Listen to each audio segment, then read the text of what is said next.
Hello दोस्तों, हाजिर हूँ मैं आप लोगों के लिए एक और मजेदार सी शॉर्ट स्टोरी के साथ। तो चलो जल्दी से बढ़ते हैं हमारी स्टोरी की तरफ। एपिसोड की शुरुआत में हम शिची को देखते हैं जो कि अपने हस्बैंड जूटेंग के सामने फ्लेक्स मारते हुए कह रही थी कि कुकिंग करना तो मेरे बाएं हाथ का काम है। बड़े मजे से उसके सामने एक कैरेट कट करके दिखाया जो देखकर तो जूटेंग भी हैरान हो गया था और पूछने लगता है कि अरे वाह शिची, ये तुमने किया कैसे। शिची बोली, मैंने कहा था ना मुझे हल्के में मत लेना, मैं सारे काम कर लेती हूँ। ये कहते हुए उसके हाथ से एक बाउल नीचे गिर के टूट गया जो कि उसकी सासू माँ का फेवरेट बाउल था। दूसरी तरफ से सासू माँ झाड़ू लेकर पहुँच आई कि शिची, तुम्हें किसने कहा था किचन में आने के लिए। उन्हें देखकर शिची माफिया मांगने शुरू कर देती है, जबकि इधर जूटेंग बोला कि मॉम ये आप क्या कर रही हैं, कुकिंग करते हुए इस तरह की गलतियाँ हो जाती हैं। जबकि मॉम उसे कहती है कि ढीठ इंसान, मुझे गुस्सा शिची पर नहीं बल्कि तुम पर है। तुम्हारी हिम्मत कैसे हुई शिची से काम करवाने की, अगर उसे चोट लग जाती तो ये कुकिंग तुमने क्यों नहीं की। शिची बोली कि नहीं मॉम, उसको डांटने की कोई जरूरत नहीं, मैंने खुद ही उससे जिद की थी कुकिंग करने की, और वैसे भी वो अभी ऑफिस से आए हैं, थक गए होंगे, पहले ही उनका काफी सारा काम था। इसके जवाब में मॉम बोली कि अच्छा ठीक है, फिर मैं तुम्हारे लिए बेबी सीटर को रख लेती हूँ, वो तुम्हारा सारा काम भी कर लिया करेगी और तुम्हारे साथ खेला भी करेगी। शिची भी उनकी ये बात सुनकर खुश हो गई और कहती है कि ठीक है मॉम, जैसा आप कहो। नेक्स्ट सीन में हम देखते हैं कि मॉम एक बेबी सीटर को ले आई थी। मॉम उसे उसकी ड्यूटी समझाते हुए बता रही थी कि तुम्हें घर की सफाई, कुकिंग और जब टाइम बच जाए तो शिची के साथ खेलना भी होगा।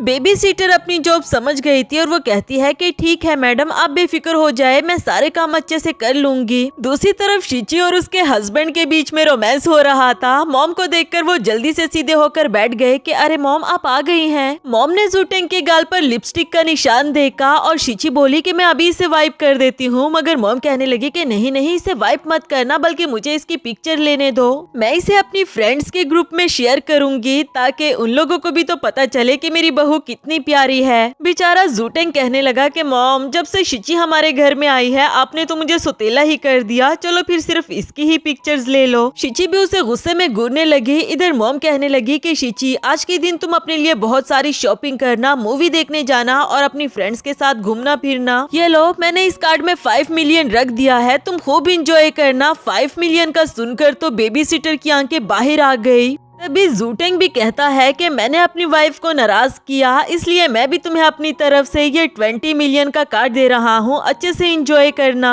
अब तो बेबी सीटर बहुत ही ज्यादा जेलस होने लगी थी कि आखिर इस मामूली सी लड़की को इतनी इम्पोर्टेंस क्यों दी जा रही है। इसके बाद मॉम शिची को अपने साथ ले जाने लगी, उसे उसकी फ्रेंड्स के पास ले जाने के लिए, जबकि बेबी सीटर से वो कहती है कि तुम घर की अच्छे से सफाई कर लेना। उन लोगों के जाने के बाद बेबी सीटर खुद से ही कहने लगी कि आखिर इस शिची में ऐसा भी क्या है, मुझसे ज्यादा खूबसूरत तो नहीं, मैं भी तो इस घर की मालकिन बन सकती हूँ ना। नेक्स्ट सीन में उसे एक आइडिया आया। शिची को बैठे हुए देखकर वो उसके सामने झाड़ू लगाते हुए खुद से ही कहने लगी कि ओ गॉड, ये घर कितना बड़ा है, मैं तो झाड़ू लगाते हुए कितना ज्यादा थक गई हूँ, अब तो मुझसे अच्छे से चला भी नहीं जा रहा। शिची उसकी ये बात सुनकर उसके पास आते हुए उससे झाड़ू ले लेती है और उसे बताया कि ये घर छोटा नहीं है, लाओ मैं तुम्हारे साथ काम करवा दूं, अगर तुम अकेले में करोगी तो और ज्यादा थक जाओगी। बेबी सीटर ने उसका शुक्रिया अदा किया, मगर असल में तो ये सारा उसका प्लान था। साथ ही उसने अपने फोन पर रिकॉर्डिंग बंद की कि देखना अब मैं तुम्हारे साथ करती क्या हूँ। शिची से ये कहते हुए वहाँ से चली गई कि मैं थोड़ी देर में वापस आती हूँ। नेक्स्ट सीन में वो मॉम और जूटेंग के पास आकर बता रही थी कि शिची बिल्कुल भी अच्छी लड़की नहीं है, आप लोग उसे कितना अच्छे से ट्रीट करते हो,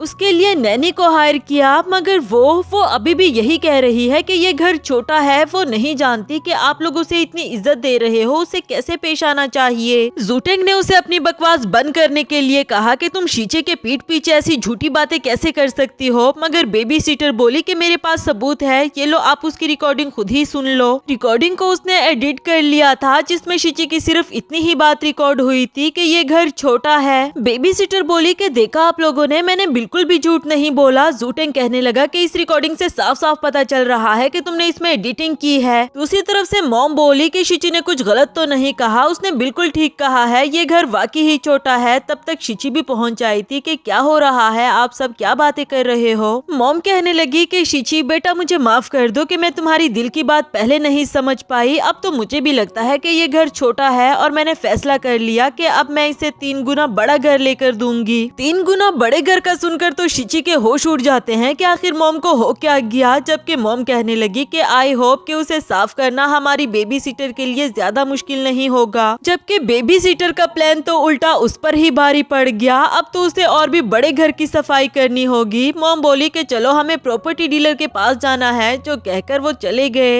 नेक्स्ट सीन न्यू घर का दिखाया गया। बेबी सीटर उसमें काम करते हुए काफी ज्यादा थक गई थी और दिल ही दिल में शिची को बुरा भला कह रही होती है। दूसरी तरफ शिची कॉल पर अपनी दोस्त से बात करते हुए कह रही थी कि प्लीज तुम मेरे लिए 2 हर्बस के बैग्स खरीद दो, मैं अपनी मदर इन लॉ और अपनी मॉम को देना चाहती हूँ। वो दोनों मुझसे बहुत प्यार करते हैं तो मुझे भी तो उन्हें कोई गिफ्ट देना चाहिए ना। बेबी सीटर ने उसकी ये बातें सुन ली और दिल ही दिल में कहने लगी कि शिची देखना तुम, इस बार मेरा प्लान बिल्कुल भी फेल नहीं होगा। इसके बाद नेक्स्ट सीन में शिची जब वो बैग अपनी मदर इन लॉ को गिफ्ट में दे रही थी, तभी पीछे से बेबी सीटर आते हुए कहने लगी कि शिची झूठ बोल रही है, ये ब्रांडेड बैग नहीं बल्कि नकली बैग है। असल में ब्रांडेड बैग तो ये रहा जो ये चुपके से अपनी मॉम को देना चाहती थी। शिची बोली कि नकली बैग, ऐसा कैसे हो सकता है, ये दोनों बैग्स तो मैंने एक ही स्टोर से खरीदे थे, क्या स्टोर वालों ने मुझे बेवकूफ बनाया। जूटेंग कहने लगा कि कोई बात नहीं, तुम्हें इस बारे में इतना सोचने की जरूरत नहीं, मैं स्टोर में किसी को भिजवा कर पता लगा लूंगा कि आखिर ये क्या सीन है। दूसरी तरफ बेबी सीटर इनके बीच में मिसअंडरस्टैंडिंग्स क्रिएट करने के लिए कहती है कि शिची तुम्हारी मदर इन लॉ तुम्हें कितने अच्छे से ट्रीट करती हैं, तो तुम्हें भी इनके लिए अच्छे से देखभाल के शॉपिंग करनी चाहिए थी। मॉम बोली कि किसी को कहीं भी जाने की जरूरत नहीं, मैं उस स्टोर का पूरा रैक खरीद लेती हूँ ताकि शिची को दोबारा कोई भी फूल ना बना सके। हाँ लेकिन बेबी सीटर के लिए जरा मुश्किल हो जाएगा, इतने सारे बैग्स को उठाकर गाड़ी में रखवाना। यानी कि दिल ही दिल में मॉम को भी पता चल गया था कि बेबी सीटर क्या करना चाह रही है। यहाँ भी उसका प्लान उसी पर भारी पड़ गया। वो खुद से ही कहने लगी कि शिची आखिर तुमने इन दोनों पर क्या जादू कर रखा है जो ये तुम्हारे अगेंस्ट कुछ सुनने को तैयार ही नहीं। इसके बाद नेक्स्ट सीन में शिची कुछ डॉक्यूमेंट्स रीड कर रही थी। बेबी सीटर ने भी उसे देख लिया और पूछने लगी कि आप ये क्या कर रही हो। शिची बोली कि कुछ नहीं, वो जो लास्ट टाइम हम सब ने फिजिकल एग्जामिनेशन करवाया था ना, मैं बस वो अपनी रिपोर्ट देख रही थी। बेबी सीटर को दिल ही दिल में दाल में कुछ काला लगा, मगर वो फिलहाल वहाँ से चली गई। कुछ देर के बाद जब शिची अपने रूम में नहीं होती तो वो चोरी छुपे इसके रूम में आती है उन डॉक्यूमेंट्स को देखने के लिए। ड्रॉर ओपन करके जब उसने थोड़ा सा वो डॉक्यूमेंट देखा तो उसे पता चला कि ये इनफर्टिलिटी रिपोर्ट है, यानी कि शिची कभी भी माँ नहीं बन सकती। अब तो वो दिल ही दिल में खुश हो गई और कहती है कि देखो अब मैं तुम्हारे साथ करती क्या हूँ। जल्दी जल्दी से उसकी पिक्चर भी क्लिक कर ली। नेक्स्ट सीन में शिची मॉम के साथ बातें कर रही होती है और बताया कि मॉम मैंने जो आपके लिए बैग ऑर्डर किया था वो फेक आया, इसलिए मैंने आपके लिए दूसरा गिफ्ट लिया है। मॉम उसका शुक्रिया अदा करते हुए कहती है कि मैंने भी तुम्हारे लिए ये रिंग ऑर्डर की, देखो तुम्हें पसंद आएगी। शिची को सच में वो रिंग बहुत पसंद आई और खुश होकर मॉम का शुक्रिया अदा कर रही थी। जबकि मॉम बोली कि अभी तो रुको, मैंने अपनी ग्रैंड डॉटर के लिए भी ये पेंडेंट लिया है, ये देखो तुम्हारी रिंग के साथ बिल्कुल मैच कर रहा है ना। शिची उनकी ये बात सुनकर जरा सा परेशान हो जाती है और पूछने लगी कि मॉम क्या आपको सच में ग्रैंड डॉटर ही चाहिए। मॉम बोली कि हाँ यही तो मेरी ख्वाहिश है कि पहले मुझे ग्रैंड डॉटर चाहिए। तभी बेबी सीटर आते हुए कहने लगी कि फिर आपकी ये ख्वाहिश कभी भी पूरी नहीं होने वाली, क्योंकि शिची कभी माँ नहीं बन सकती। और अगर आपको मेरी बात का यकीन नहीं आ रहा तो ये ले, अपनी आंखों से देख ले। फोन में उनको वो पिक्चर दिखा दी। वो पिक्चर देखने के बाद मॉम बोली कि मैं तुम्हारा इतना ख्याल रखती हूँ और तुमने मुझसे सच छुपाया।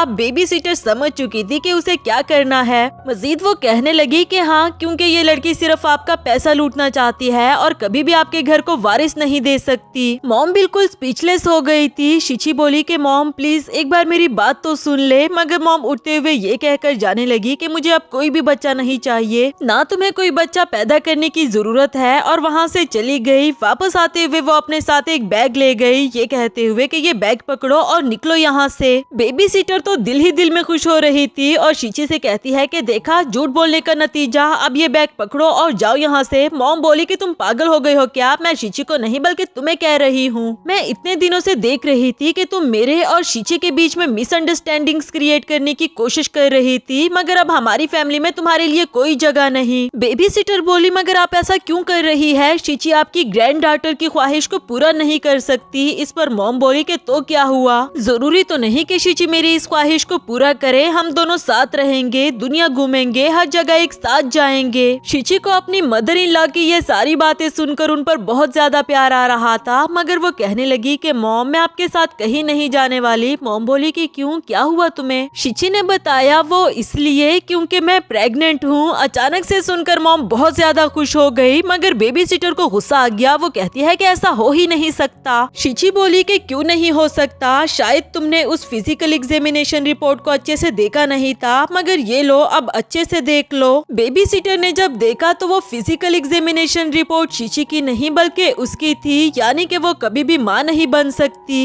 ये बात उसे बहुत ज्यादा हर्ट कर देती है। शिची बोली कि मैं तुम्हें डायरेक्टली नहीं बताना चाहती थी क्योंकि मैं जानती हूँ कि तुम्हारे लिए एक्सेप्ट करना मुश्किल होगा। मैंने सोचा था कि तुम्हारे लिए एक्सपर्ट को हायर करूंगी और सही टाइम आने पर तुम्हें इस बारे में बताऊंगी। तभी पीछे से जूटेंग आते हुए कहने लगा कि मैंने सीसीटीवी कैमरा की रिकॉर्डिंग निकलवा ली थी। वो बैग नकली नहीं था बल्कि असल में तुमने उसे चेंज कर दिया था शिची को शर्मिंदा करने के लिए। इतनी मेहनत करने के बावजूद भी ना तुम अपने मकसद में कामयाब हो पाई और ये अच्छी जॉब भी तुम्हारे हाथ से चली गई। अब तो बेबी सिटर का सारा झूठ पकड़ा गया था और उसने जो कुछ भी किया उसके लिए वो खुद को ही कोसने लगी। इसी मजेदार से सीन के साथ हमारी ये स्टोरी भी यहाँ पर एंड होती है। आपको ये स्टोरी कैसी लगी मुझे कमेंट करके जरूर बताना।